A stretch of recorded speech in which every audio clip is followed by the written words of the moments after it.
സംസ്ഥാനത്തിന്റെ വിവിധ ഭാഗങ്ങളിൽ ലക്ഷങ്ങളുടെ വിസ തട്ടിപ്പ് നടത്തിയ കേസിലെ പ്രതിയെ പോലീസ് അറസ്റ്റ് ചെയ്തു. ആലപ്പുഴ ചാരുമൂട് സ്വദേശി രാജേന്ദ്രൻ പിള്ള എന്ന ബിജു നെടുമ്പള്ളിനെയാണ് മാനന്തവാടി പോലീസ് അറസ്റ്റ് ചെയ്തത്. മാവേലിക്കരയിൽ നിന്നാണ് ഇയാളെ പിടികൂടിയത്. നെതർലൻഡ്സിൽ ജോലി വാഗ്ദാനം ചെയ്താണ് ബിജു നെടുമ്പള്ളിൽ വ്യാപക തട്ടിപ്പ് നടത്തിയത്. വിസയ്ക്കായി 3 ലക്ഷം രൂപയാണ് ആവശ്യപ്പെട്ടിരുന്നത്. 1,40,000 രൂപ ശമ്പളം ലഭിക്കുമെന്നായിരുന്നു വാഗ്ദാനം. 1 ലക്ഷം രൂപയാണ് ആദ്യ ഗഡുവായി നൽകാൻ ആവശ്യപ്പെട്ടത്. വയനാട് ജില്ലയുടെ വിവിധ ഭാഗങ്ങളിൽ നിന്ന് 45ഓളം പേർ ഈ തുക നൽകി. വിസ ലഭിച്ചില്ലെങ്കിൽ 6 മാസത്തിനുള്ളിൽ പണം തിരികെ നൽകാമെന്നായിരുന്നു ഉറപ്പ്. അപേക്ഷകർക്ക് കൃത്യമായ മറുപടി നൽകാനും ബിജു തയ്യാറായില്ല.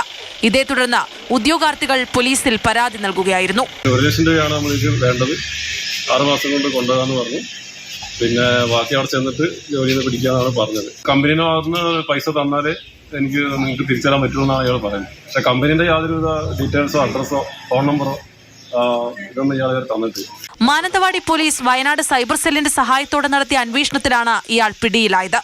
സംസ്ഥാനത്തിന്റെ വിവിധ ഭാഗങ്ങളിൽ ബിജു ഇത്തരത്തിൽ തട്ടിപ്പ് നടത്തിയതായാണ് സൂചന. വയനാട്ടിൽ തന്നെ കൂടുതൽ പേർ തട്ടിപ്പിനിരയായിട്ടുണ്ടാകാമെന്നും പോലീസ് കരുതുന്നുണ്ട്. മാതൃഭൂമി ന്യൂസ്, വയനാട്.